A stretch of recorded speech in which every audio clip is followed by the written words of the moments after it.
Hai, Assalamualaikum dan salam sejahtera.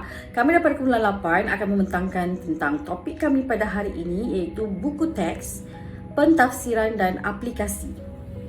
Seterusnya, sebelum kita masuk pada isi penting tentang buku teks, di sini ada sedikit pengenalan berkenaan dengan buku teks. Di mana buku teks ini adalah merupakan komponen yang penting dalam proses pengajaran dan juga pembelajaran. Pihak Kementerian Pendidikan Malaysia telah menetapkan satu visi di mana visi ini adalah untuk menghasilkan buku teks yang bertaraf antarabangsa yang bercirikan pembelajaran abad ke-21. Alright. Maklumat utama buku teks ini adalah sebagai panduan kepada para pelajar untuk memahami mata pelajaran yang dipelajari dengan lebih jelas berdasarkan buku yang dirujuk. Okey, seterusnya saya akan membentangkan tentang konsep buku teks, di mana kalau kita tengok pada slide ini, konsep buku teks mengandungi 7 poin. Yang pertama adalah asas ilmu. Kandungan buku teks hendaklah mempunyai asas ilmu sesuatu subjek. Contohnya seperti subjek bahasa Arab tingkatan 1, dia mempunyai asas perbendaharaan kata untuk bahasa Arab. Yang kedua adalah sumber. Buku teks sebagai satu sumber untuk penggunaan murid dan juga guru dalam proses PDP. Yang ketiga adalah motivasi. Kandungan dalam buku teks hendaklah memberi motivasi kepada pelajar, contohnya seperti pengajaran, nilai, murni dan sebagainya.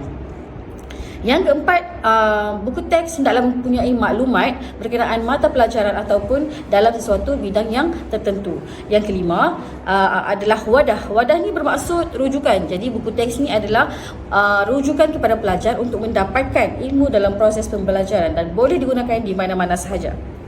Yang keenam, refleksi sosial, di mana bahan ataupun aktiviti yang terdapat dalam buku teks dia mestilah mempunyai nilai yang dapat diterapkan ke dalam diri pelajar. Dan yang terakhir sekali ialah terjemahan pemikiran, di mana buku teks ini berperanan untuk menterjemah kurikulum ke dalam bentuk bahan pengajaran dan pembelajaran yang bersesuaian dengan keperluan pelajar. Hai, Assalamualaikum. Saya akan meneruskan pembentangan pengertian buku teks. Menurut Gopinathan 1983, buku teks merupakan alat yang digunakan secara meluas walaupun terdapat pelbagai alat bantu mengajar yang canggih.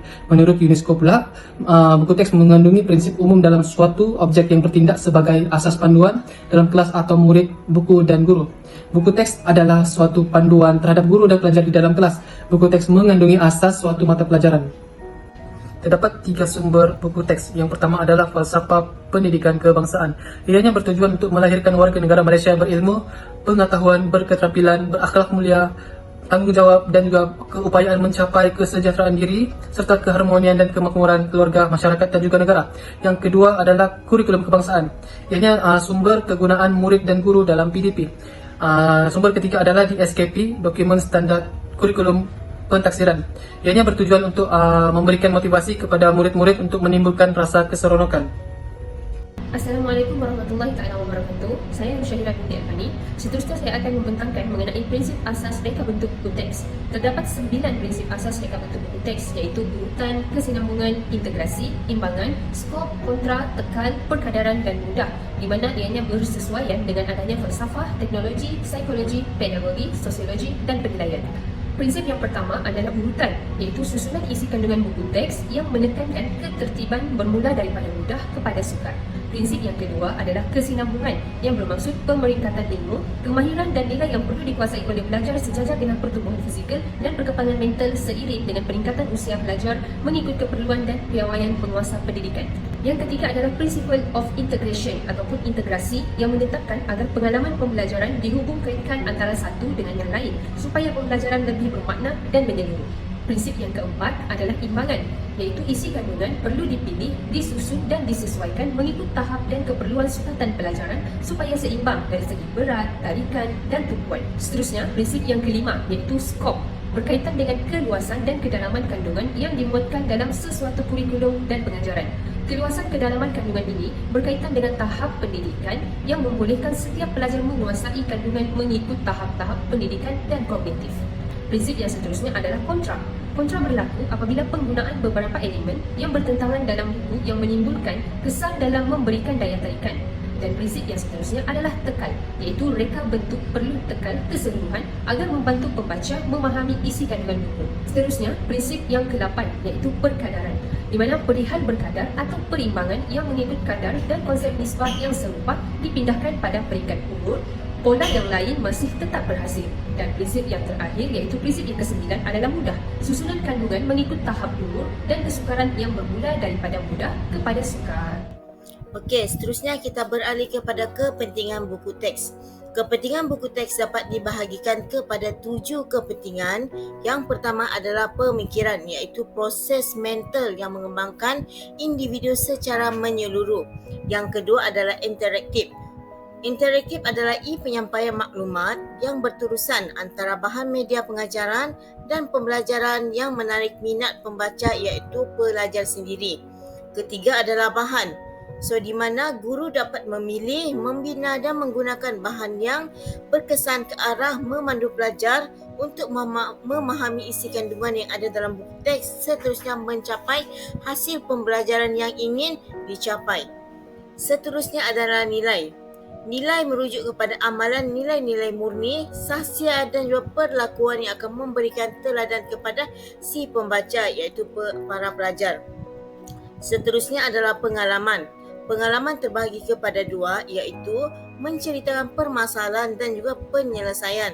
Kedua, pengalaman pembelajaran diperoleh daripada interaksi murid dan juga keadaan persekitaran iaitu dalam bilik darjah. Keenam adalah ilmu. Penyebaran ilmu pengetahuan yang berkaitan iaitu hakikat semua benda dan juga ilmu itu tidak diragui. Yang terakhir adalah maklumat. Maklumat adalah dokumen rujukan dan juga nota khususnya mengenai sesuatu hasil daripada pemprosesan, pengumpulan dan juga penganalisisan untuk pengguna. Okey, seterusnya saya akan menerangkan teknik membaca SQ3R. Okey, teknik ini digunakan pada tahap pelajar berpencapaian baik dan mahir membaca. Tujuan menggunakan teknik ini untuk menguji pemahaman pelajar berdasarkan bahan atau teks yang dibaca untuk menyelesaikan tugas. Okey, S yang pertama ialah survey iaitu tinjau. Pelajar membaca secara pantas atau mendapatkan gambaran awal tentang isi bacaan mengikut pemahamannya sendiri. Pelajar bebas dalam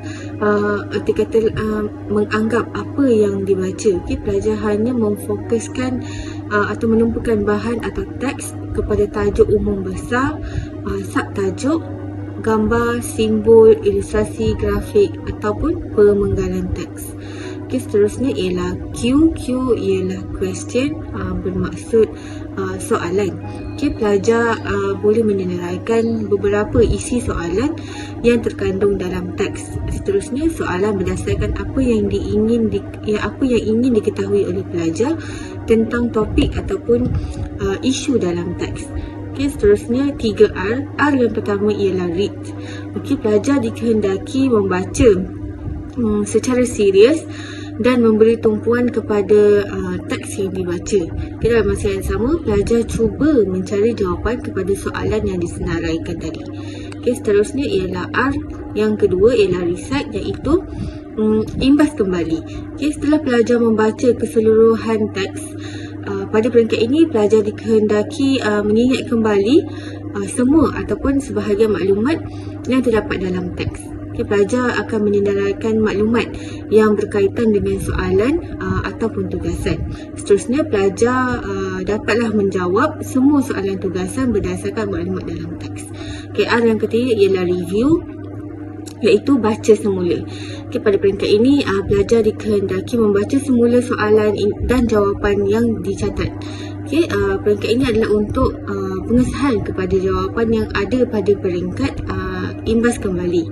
Pastikan bahagian tertentu sudah dijawab berdasarkan fakta dan maklumat dalam teks. Seterusnya ialah teknik membaca KWLH. Proses membaca dengan teknik KWLH, pelajar boleh mengaitkan pengetahuan sedia ada dengan apa yang dibaca. Ini bermaksud pelajar berdasarkan pengetahuan sedia ada menginput pengetahuan baru selepas proses pembacaannya. Dalam proses pembelajaran, pengetahuan sedia ada ataupun PSA amat penting untuk meningkatkan keupayaan pemahaman, pengetahuan dan maklumat bahan teks yang dibaca. Daripada teknik ini, pelajar dapat menentukan apa yang diperoleh daripada pembacaannya dan seterusnya menentukan apakah sumber bahan bahan yang perlu dibaca lagi. Okey, K yang pertama ialah know, apa yang sudah diketahui. Okey, pelajar dikehendaki mencatat perkara ataupun maklumat yang sudah diketahui berdasarkan tajuk ataupun perkara yang hendak dibincangkan. Okey, seterusnya ialah W, one, apa yang hendak diketahui. Okey, pelajar dikehendaki mencatat perkara ataupun maklumat yang ingin diketahui lebih lanjut berdasarkan tajuk ataupun perkara yang dibaca, iaitu catatan berdasarkan soalan. Okey, seterusnya ialah L, learn, apa yang telah diperoleh. Okey, pelajar dikehendaki mencatat isi penting yang diperoleh daripada bacaan yang dibaca berdasarkan tajuk ataupun teks yang diberi. Okey, pelajar menjawab soalan yang dibina sendiri. Okey, seterusnya H, how, apa lagi maklumat maklumat tambahan yang diperlukan. Okey, pelajar dikehendaki mencatat bagaimana, bila dan di mana untuk mendapatkan maklumat yang belum lengkap berdasarkan teks ataupun bahan bacaan yang diberi. Okey, pelajar boleh membuat cadangan atau merujuk sumber yang lain. Okey, kita beralih kepada teknik menggunakan buku teks sebagai sumber bacaan, iaitu teknik PQRST. Dibahagikan kepada 5. Kita mula kepada P, iaitu preview, iaitu membawa maksud tinjau, di mana tinjau keseluruhan buku teks, iaitu mendapatkan gambaran keseluruhan tentang isu semasa.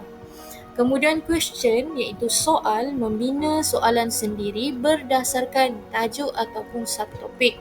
Kemudian memberi fokus untuk mencari jawapan tentang soalan tersebut ketika membaca teks. R, read, iaitu membaca, membuat bacaan aktif secara teliti dan meningkatkan keberkesanan dan impak proses kefahaman. Self-reduction, iaitu menyebutkan diri, dia melibatkan pelajar mengingat fakta atau isi utama, membaca dan menyebut teks dengan tujuan mengingat semula apa yang dibaca dengan menggabungkan kesemua proses. Last sekali iaitu test, iaitu uji, iaitu menguji diri sendiri setelah habis membuat bacaan, kemudian memikirkan jumlah fakta atau isi pelajaran dan menyimpan fakta ataupun isi pelajaran. Itu sahaja berkenaan tentang teknik PQRST. Assalamualaikum warahmatullahi wabarakatuh. Okey, saya Zinira. Okey, sekarang saya akan bentangkan tajuk analisis dan penilaian buku teks. Okey. Dalam analisis dan penilaian buku teks terdapat 4 komponen penting, iaitu isi kandungan, bahasa, paparan ataupun penyajian dan juga grafik. Dan sebenarnya setiap komponen ini mempunyai komponen-komponen kecil daripada setiap komponen. Okey, komponen pertama analisis, iaitu isi kandungan pelajaran, telah digubal bersesuaian dengan DSKP ataupun kita kenal ianya sebagai dokumen standard curriculum dan pentaksiran. Okey, standard ni berkesesuaian ataupun dia berketetapan dengan merujuk kepada kedalaman isi kandungan, huraian isi dan juga keluasan isi yang merujuk kepada jangkauan ke arah pencapaian kompetensi asas. Okey, contoh bagi komponen yang pertama iaitu isi kandungan ialah penggunaan kosakata yang bersesuaian dengan tahap pelajar dan juga ketetapan istilah yang digunakan. Okey, seterusnya komponen kedua iaitu komponen bahasa. Dalam komponen bahasa ni dia mestilah logik, dia ada sifat komunikatif, interaktif dan juga sesuai dengan perkembangan pelajar sekarang. Dan juga ianya adalah sesuai dengan kaedah bahasa dan menggunakan istilah, simbol atau ikon dalam struktur bahasa seperti contoh perkembangan pelajar melalui mental, emosi, rohani dan juga intelek. Okey, bagi komponen ketiga pula ialah paparan ataupun penyajian. Okey, dalam komponen ini dia mempunyai teknik yang dilakukan secara sistematik iaitu pendahuluan, isi dan juga penutup. Mestilah ada ketiga-tiga ini. Dan ia juga bertujuan untuk membangkitkan motivasi pelajar mengenai apa yang akan dicapai di akhir pembelajaran. Contohnya ada nilai penghayatan, informasi untuk pelajar dan juga glosari.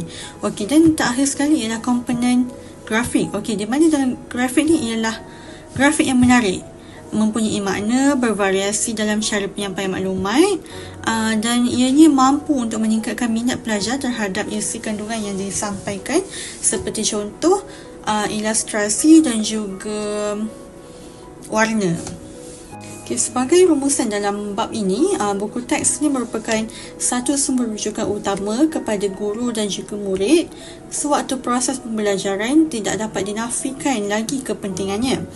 Justru KPM sentiasa mengawal mutu buku teks dengan cara melantik panel penilai terdiri daripada pensyarah Universiti Awam, pensyarah Institut Perguruan Malaysia ataupun IPG, tenaga guru bakar, guru cemerlang dan juga guru akademik yang berpengalaman dalam bidang masing-masing untuk menghasilkan sebuah buku teks yang memenuhi panduan ataupun memenuhi keperluan pendidikan. Okey, jadi pihak KPM juga dia menyediakan panduan penulisan dan juga garis panduan penulisan bagi menyediakan buku teks yang terbaik dan berkualiti tinggi bagi untuk pelajar.